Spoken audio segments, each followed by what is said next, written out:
Hello friends, welcome to my YouTube channel.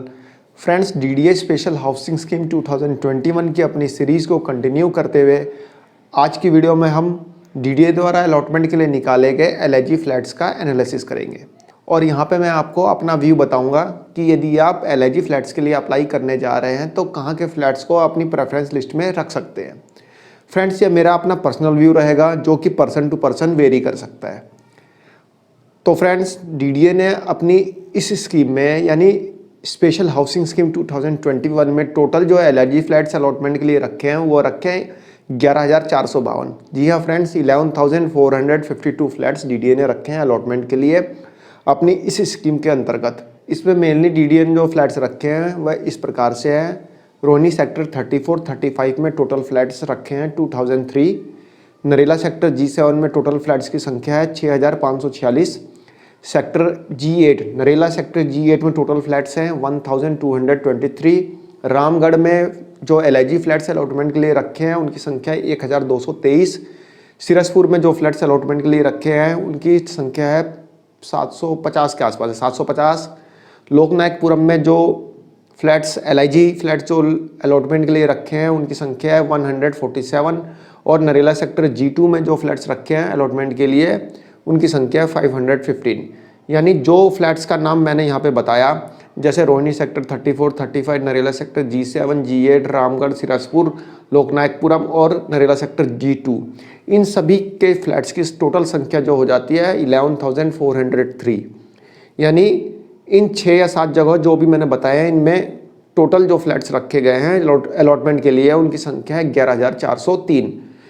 यह संख्या 11,403 जो है टोटल एलआईजी फ्लैट्स की संख्या का 99.4% है।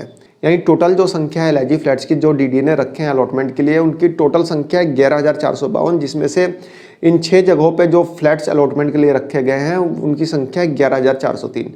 बाकी जो फ्लैट्स रखे गए हैं, कुछ फ्लैट्स रोहिणी सेक्टर 16, 20, 21, 22, 28, 29 में रखे गए हैं।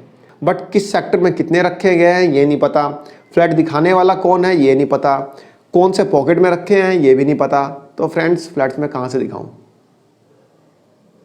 जब यही नहीं पता कि किस सेक्टर में कितने फ्लैट्स हैं, ग्राउंड फ्लोर है, टॉप फ्लोर है, फर्स्ट फ्लोर है, सेकंड फ्लोर है, क्या है, कैसे है, कौन से पॉकेट में कितने हैं, तो मैं आपको कहाँ से बताऊं। फ्रेंड्स, जो 99.6% जो फ्लैट्स हैं यानी 11,403 फ्लैट्स जो अलॉटमेंट के लिए एलआईजी फ्लैट्स जो रखे हैं उनकी बात हम बाद में करेंगे। पहले हम बात कर लेते हैं 0.4% जो फ्लैट्स एलआईजी हैं उनकी बात कर लेते हैं, जो कि मेनली रोहिणी सेक्टर 16, 20, 21, 22, 28 और 29 में लोकेटेड है। और इनमें जो टोटल फ्लैट्स जो डीडीए ने निकाले हैं अलॉटमेंट के लिए उनका टोटल नंबर है 27। यानी कि इन सभी सेक्टर्स में मिला के सिर्फ 27 फ्लैट्स हैं जो कि अलॉटमेंट के लिए डीडीए ने रखे हैं। और फ्रेंड्स, इनका जो कॉस्ट डीडी ने रखा है वह रखा है 19,65,000 से लेके 41,11,000, यानी 19 लाख से लेके 41 लाख। अरे यार, ऐसा क्या फ़र्क है इसमें कि 21 लाख का फ़र्क आ गया है? तो एलआईजी ना, एमआईजी तो तुम दे नहीं रहे। एलआईजी फ्लैट्स में ऐसा क्या, मतलब कौन सी जगह लोकेटेड है, ऐसा कौन से उस सेक्टर में क्या ऐसा है कि 21 लाख का फ़र्क आ गया? या तुम ग्राउंड फ्लोर 41 लाख का दे रहे हो, टॉप फ्लोर जो है 19 लाख का दे रहे हो, इतना फ़र्क थोड़ा होता है एलआईजी फ्लैट्स में। रीज़न क्या है ये मैं आपको बताता हूँ यहाँ पे। फ्रेंड्स, इन फ्लैट्स के बारे में ज़्यादा लोगों को कुछ ज़्यादा पता नहीं है, क्योंकि डीडीए ने अपने ब्रोशर में ये भी नहीं बता रखा कि इन फ्लैट्स के बारे में किससे आप बात करेंगे। यहाँ तक कि उनके सिक्योरिटी गेट पे भी उनको नहीं पता कि कौन से फ्लैट्स जो हैं अलॉटमेंट के लिए रखे हैं, किस पॉकेट में, यही नहीं पता यार। अब शायद किसी को कोई जानकार होगा तो किसी ने बता दिया होगा, बट मेरे को तो पता नहीं लगा। यदि आपको पता लगे तो आप जाके बेशक देख सकते हैं, बट यहाँ पे हम इन फ्लैट्स का एनालिसिस कर रहे हैं तो हम एनालिसिस के थ्रू ही बात करेंगे। तो 19 लाख से लेके 41 लाख, आप जितने भी एलआईजी फ्लैट्स देखेंगे ना जो ब्रोशर में दिए हुए हैं, चाहे वो सिरसपुर के हों, रामगढ़ के हों, लोकनायकपुरम के हो, सेक्टर G7, G8 के हो, उनका जो कॉस्ट दी हुई है जैसे 17 लाख से 18 लाख, 19 लाख से 20 लाख, 1-1 लाख का फ़र्क है, 1.5 लाख का फ़र्क है। इसमें ऐसा क्या है कि 21 लाख का फ़र्क है? फ्रेंड्स, जो रोहिणी सेक्टर 22 है, रोहिणी सेक्टर 22 में जो फ्लैट्स रखे गए हैं अलॉटमेंट के लिए वो सिर्फ सिंगल फ्लोर फ्लैट है। मतलब सिर्फ एक फ्लोर बना हुआ है उसमें, वो मल्टी स्टोरेज बिल्डिंग नहीं है, एक फ्लोर बना हुआ है। और ये मेरे ख्याल से इन्हीं की कीमत जो डीडीए ने रखी है 41 लाख रखी है। मैं 100% श्योर नहीं हूँ बट 99% श्योर हूँ, क्योंकि सिंगल फ्लोर के फ्लैट हैं तो उनकी कीमत तो रहेगी रहेगी। अब आप बोलेंगे सिंगल फ्लोर में 41 लाख का लेके हम करेंगे क्या? मैं बताता हूँ क्या करना है। फ्रेंड्स, डीडीए ने जो ये फ्लैट्स बनाए थे अलॉटमेंट के लिए लगभग 25 साल पहले बनाए थे, सेक्टर 22 के, मैं सेक्टर 22 की बात कर रहा हूँ यहाँ पे।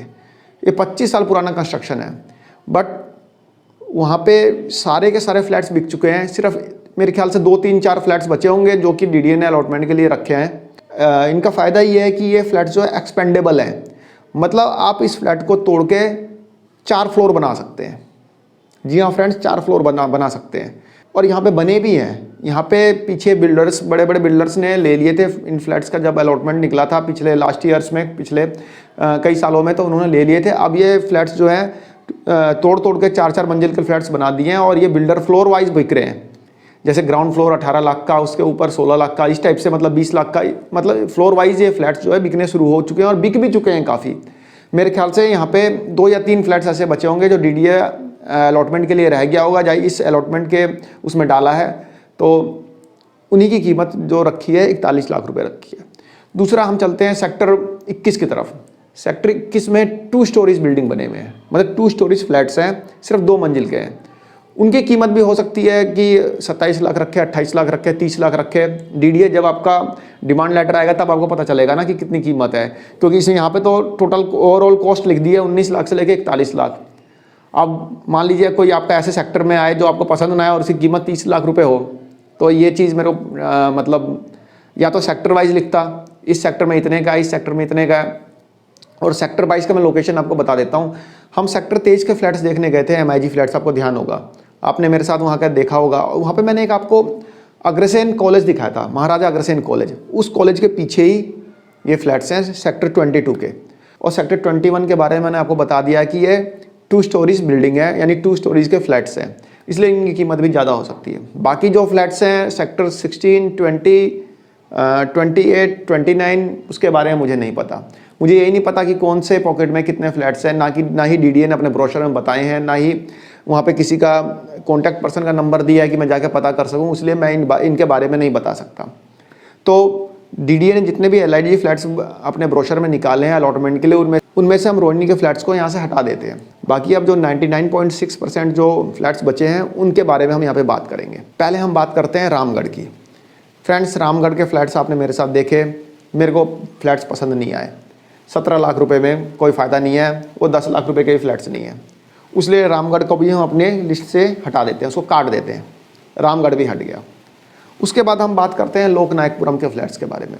फ्रेंड्स, लोकनायकपुरम के जो फ्लैट्स हैं अच्छे फ्लैट्स हैं, नो डाउट अच्छे फ्लैट्स हैं, लेकिन आपने देखा होगा कि उसमें जब हमने विजिट की थी तो हमने प्रॉपर्टी डीलर से बात की थी, जिसके अकॉर्डिंग वो फ्लैट्स जो हैं 16 लाख के मिल जा रहे हैं, और वहाँ पे रेट जो है 28 से 30 लाख रुपए है। अरे यार, उतने में तो 2 फ्लैट्स ले लेंगे हम। तो इन फ्लैट्स को भी अपनी लिस्ट से हटा देते हैं। यदि आपका कोई और इंटरेस्ट है किसी, मतलब शायद आपको लोकनायकपुरम पसंद है या रामगढ़ पसंद है, तो बेशक आप भर सकते हैं। यहाँ पे मैं आपको अपना व्यू बता रहा हूँ, पर्सन टू पर्सन ये व्यू वेरी कर सकता है। अब नेक्स्ट आते हैं नरेला सेक्टर G7 और G8 के फ्लैट्स के बारे में बात करते हैं।